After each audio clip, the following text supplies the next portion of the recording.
Welcome to Man Does Tech, where I solve the problems you didn't even know you had. You start by confirming prerequisites, a system Python and an open Pycharm project, because a Venv needs a base interpreter. Next, open settings for your project and go to Project Interpreter. This is where you control environments. Choose Add and pick Virtualenv environment.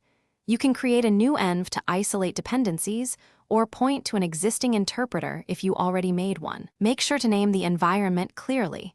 This helps later when you switch interpreters or read requirements. Once you pick Add Virtualenv, focus on configuration. Select the base interpreter path and Python version. This determines binary compatibility. Set the Venv location inside the project for isolation or a central envs directory if you want reuse across projects. Decide whether to inherit global site packages.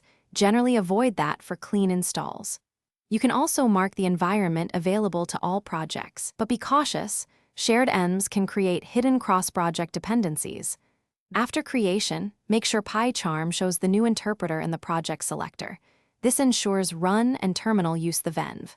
Install packages using the IDE's package manager or pip in the integrated terminal to guarantee they land in the correct environment. Run a quick script or tests to confirm imports resolve. If something breaks, like mismatched Python after an update, recreate the Venv. Delete its folder and recreate it, because a fresh Virtualenv fixes binary and path mismatches most reliably. Thanks for watching. If you found this helpful, don't forget to like and subscribe.